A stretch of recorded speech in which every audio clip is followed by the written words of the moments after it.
Hi, everyone. I'm here with Shannon Henry, the president and founder of SASS Go. For almost 9 years, Shannon has been the driving force behind SASS, expanding our army of instructors across the country, training thousands of women and girls, and partnering with community organizations, schools, law enforcement, the military, and businesses to get this life-changing training into the hands of so many, and to educate communities as to the epidemic of abuse, assault, and trafficking. I've had the honor and privilege to work with Shannon and SASS Go for the last 2 years after a dear family friend, Mr. Mann, reconnected us after so many years. Not only have I been inspired by her vision, but I'm honored to call her a colleague and friend. So Shannon, thank you for being here with all of us. Shannon, your passion and determination for SASS and for the women and girls we serve knows no boundaries. That's evident by the fact that you decided to take this beautiful program and start a nonprofit organization, SASS Go. Why? I decided to start SASS Go because we were already training and doing incredible things. I had trained a couple of instructors because there was a demand and we needed to have more instructors to train more people in more areas. But the calls kept coming in, whether they were from DC or Utah or California, the calls kept coming in. And I really felt like we needed to do something so that we could meet the need. But I wasn't sure exactly what to do next. You know, my expertise was in education. I was a teacher before I did this. And so I didn't know what the next steps were supposed to be, but I did, like you mentioned, Mr. Bill Mann and I sat down to talk, and I felt like I needed to talk to him. I told him what it looked like and what we were doing, and he said, you need to start a nonprofit. And he said, once you do that, you will be able to take the need and meet it with exactly what can be poured into the nonprofit so that you can go. And like I said, meet that need. And it was in that moment, I remember him saying, go. And I thought, okay, SASS is already here. We create the nonprofit and then SASS can go. I'm gonna name this thing SASS Go. And so that's how it got its name. And we are SASS Go, and that's exactly what it does. We go to where the need is, just like you said. So Shannon, you started the nonprofit to take SASS and go everywhere because you saw over and over and over that the need was so great. Can you tell us a little bit more about that? Yeah, so, you know, originally I was just teaching right here in South Carolina, and the need showed up in every single class I had. I used to tell people all the time, I never had a class that didn't have a survivor in it that would come up and talk to me afterwards. And then as those people that were in my classes started sharing what they had taken with their friends and their family, calls started coming in more and more often. And it gradually, you know, it spread. And so I would be getting calls from further and further away. And eventually it got to be that the calls were from California or DC. I think, Lisa, you and I just had a call from India. And so, you know, where they want us to come to India. So looking at those and really thinking, okay, we know the statistics and we know how bad it is. We need to be able to go to those places. And so when you do look at the statistics, you see that 1 in 6 women have been sexually assaulted at some point in their lifetime. You see that 1 in 5 girls have been sexually assaulted in college, and that 1 in 3 of us will experience a relationship that's abusive. And those statistics are alive and well, no matter your socioeconomic background, culture, status, they're alive and well. And without the nonprofit, we didn't have the ability to go the way that we do now. Why is the support of the community so critical to meeting this need? Lisa, the reason that the support of the community is so important is because we are facing this epidemic. And if we were to take that epidemic and put it into an analogy, because I think in analogies and that helps me, I'm going to think of that epidemic as a storm. And what's fascinating is some of us are going through that storm in a yacht.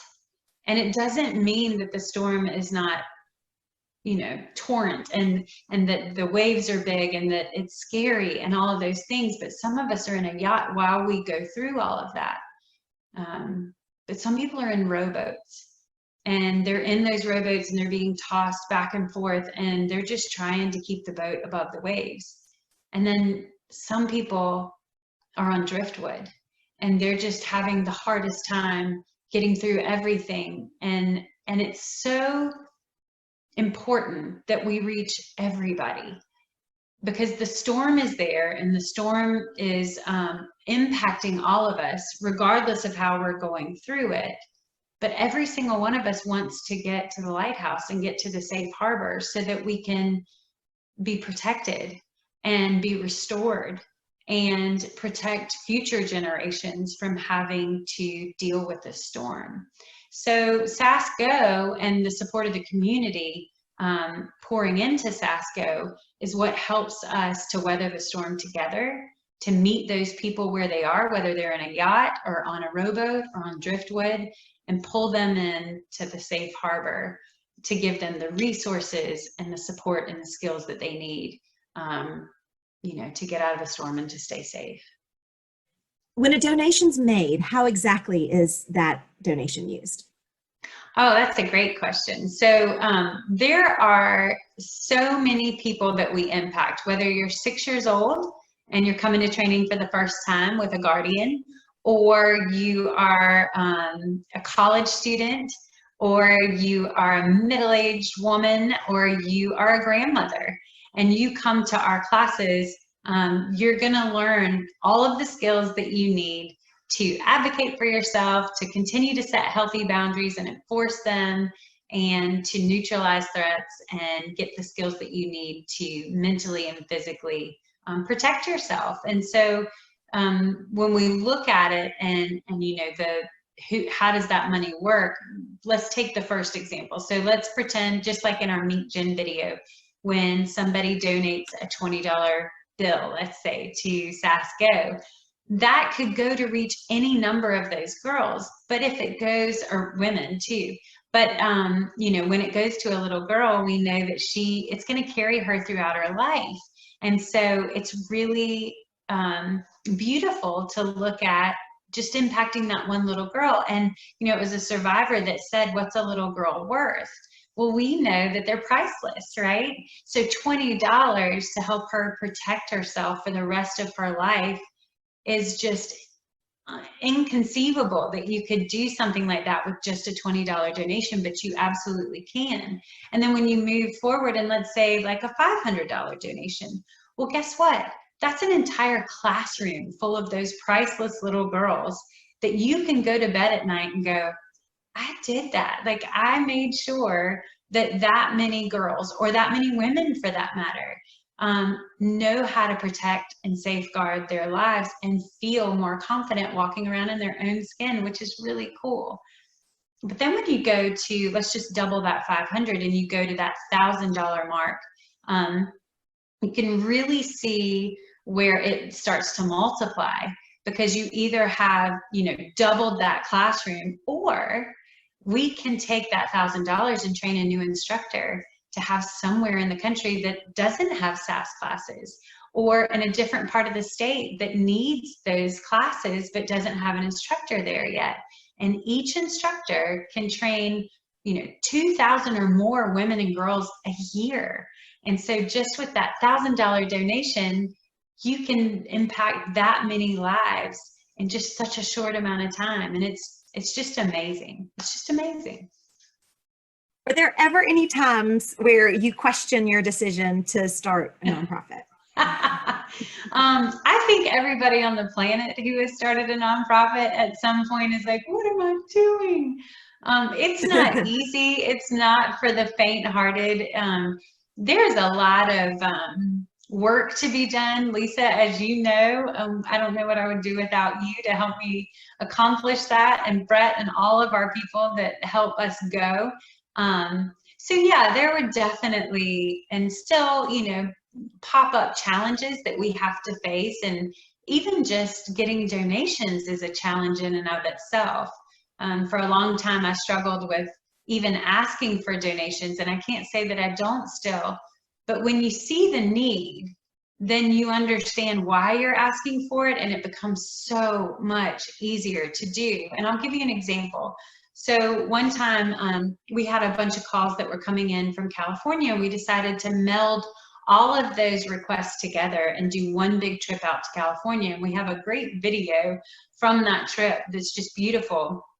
But from Austin and Anna, or well, from Anna did that one, but it's just beautiful. And so anyway, we get out there and we hit San Francisco first and go and visit with Rodan and Fields, and we go to their headquarters, which is just amazing, and work with the women there and train them, and that was really fun. But then after that, we went into LA and we worked with a nonprofit that serves women who are homeless but are pulling themselves out of that situation, and they have families. And so we trained the people that go and work with those women, and you know, gave them some invaluable skills and some things that they can teach those women, which was really, really cool. We did a couple other things while we were there, but one of the things that really drove it home for me was a class that I taught in one of the hardest and toughest areas of LA. As a matter of fact, the guy that drove us in the Uber said, "Are you sure you want me to let you out here?" And I said, "Yes, sir."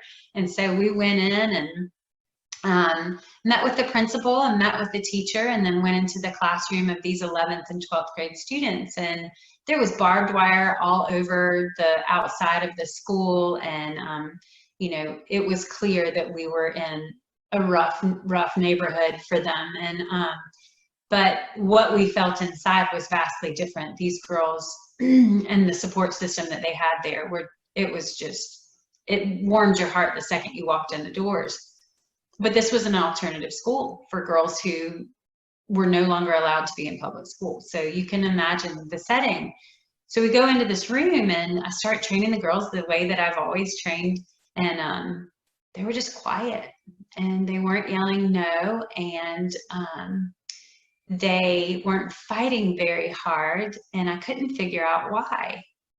And so I stopped them at some point and I said, can we just sit down for a second? Because I want to tell you, normally when I go in to teach, everybody's loud, and we learn these moves and we practice them on each other and we have the best time.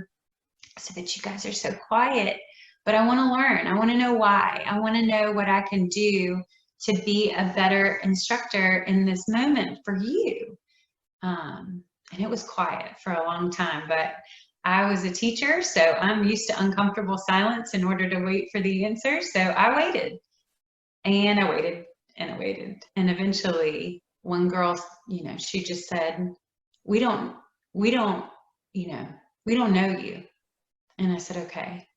And she said, and I know that you said from the moment that you got here that you loved us and that you've been thinking about us the whole way out here. She said, but you know, that just makes us love you even more, to know that you care about us and that you showed up for us all the way from South Carolina. And now you're here. And although we want to do all these things, there's two things you need to know. And I said, okay. And she said, number one, we have a hard time with trust, because a lot of people leave us, and you're going to leave us. And so it's hard for us to want to give in and do all these fun things with you just to know that we won't see you again and we'll be sad. And I was like, okay. And she said, and the second thing is, we wake up to violence every single day. And it is hard because the violence is in our homes or it's on the streets where we are, but we are surrounded by sexual assault and abuse and trafficking and violence, and we see it from within our own families.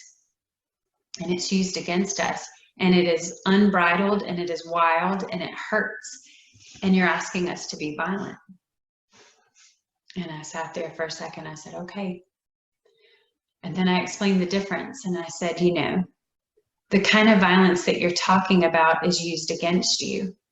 I'm talking about using your strengths against someone else's weaknesses so that you can be safe. I hope you never have to use the violence aspect. I hope that you just see things coming and know the resources and the things to say or do in order to get out of those situations that you're all facing. Because one girl said, you know, I walked over candles this morning to get to school, and I know that somebody died there last night. And so what I wanted them to fundamentally understand was that this training was there to be controlled, for them to have control in their lives, and for them to feel safe as they navigated everything. And they got it. They understood.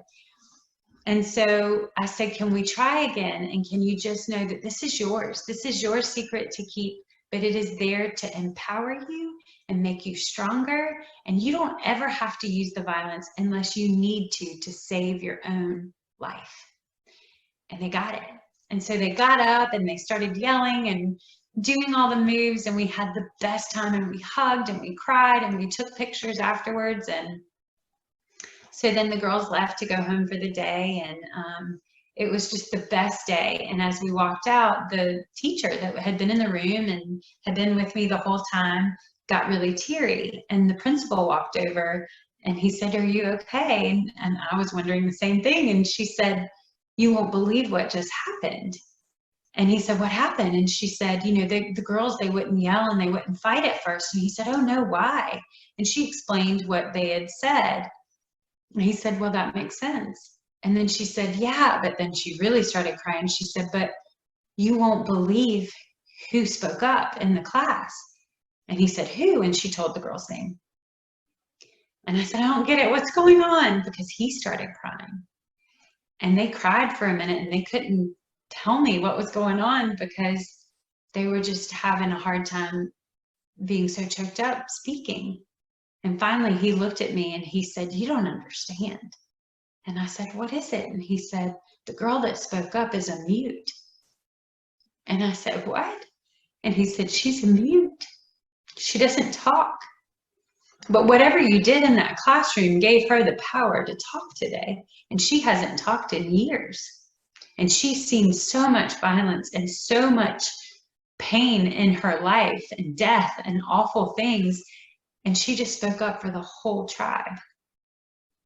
And I just sat there in total reverence. And it was just so beautiful. And in that moment, I was like, that's why we go. And she spoke up and advocated for herself and for the rest of the crew. And so in that moment, regardless of how hard it can be to run a nonprofit and how challenging it can be, it's always worth it. It's always worth it. Even if it's for one life, this one day, it is always worth it. And that's just one story out of the gazillions that we have. But it's always a good thing. It's always a good thing when we can go. Is there anything else you'd like the community to know about SASS Go? Yeah, Lisa, if I was going to add anything else that I wanted people to know about SASS Go, it's just that we are so determined, and the people behind all of SASS Go, not only our instructors and people like you, Lisa and Brett, but our SASSers and the community that we've created. It's unbelievable. And you know, it's who we are. It's not a title that we put on, it's who we are. We genuinely care about every person that we meet. We genuinely want them to have the resources and the tools that they need. And I don't think you could stop any of us from sharing it. Once you know it, it's like somebody else said in another interview that I heard, that once you have it in your back pocket, you can't not bring it out and share it with everybody. And so we're not going anywhere. We're going to keep doing this, and we're going to keep rolling. And the more and more SASSers we train, the more and more instructors that we need, because everybody wants this once it's in their hands to safeguard the people that they love. And the things that grow from it are strength and power and trust within the community and love, just an undying, totally faithful love and commitment to each other. And so I guess if there was one more thing that I wanted people to know about SASCO, it would just be that we will not stop going, because we can't, because we love each other so deeply and we care so much about making sure that everybody is able to live into the life that they were born to live.